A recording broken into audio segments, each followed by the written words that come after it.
I can't say enough, just our energy. You know, I felt from warm-ups, I felt from this morning, even shoot-around.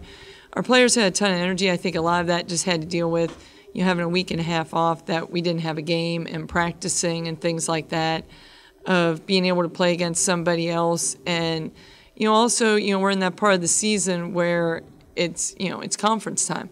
And getting down to, you know, the brass tacks of it, and so making sure that we're coming out ready to go on all cylinders. I felt our kids really brought that tonight. Well, you know, I felt like one of our main points of emphasis from the break was just the fact of being able to start out a game and punch our opponent, you know, figuratively speaking, and just being able to get after and continue, you know, to keep that momentum, keep that consistency.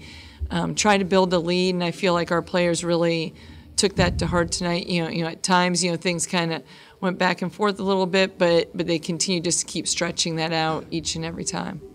I mean, it's especially for me, it's very special. You know, I mean, you know, growing up watching Pat Summitt, you know, the Steely Glare and everything, reading her books and things, was somebody that, as a mentor from afar, meant a lot.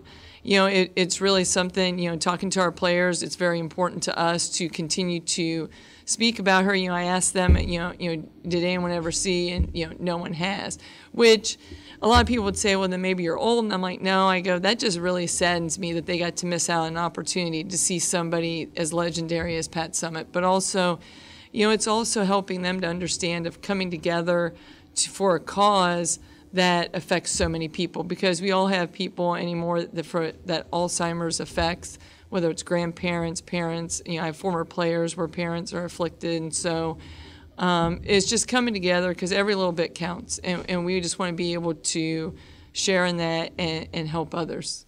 Very, very much so, you know, because that's one thing that I don't want to get lost. You know, we make sure that leading up to this, obviously, we talk about it.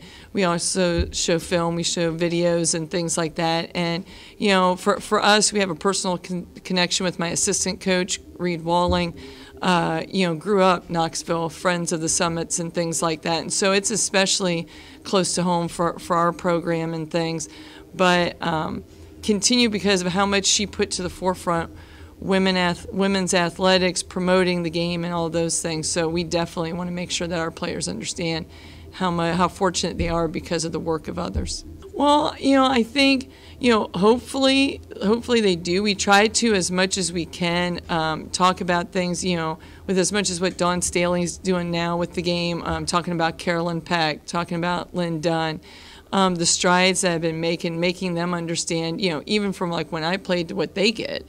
It's like, you know, night and day. I'm like, guys, I used to have to go to Wendy's $5, and you know, I'd be sitting there like as a post player, like, are you serious? But, you know, and so understanding the travel and those things, you know, you just continue to keep trying to make sure that they realize that.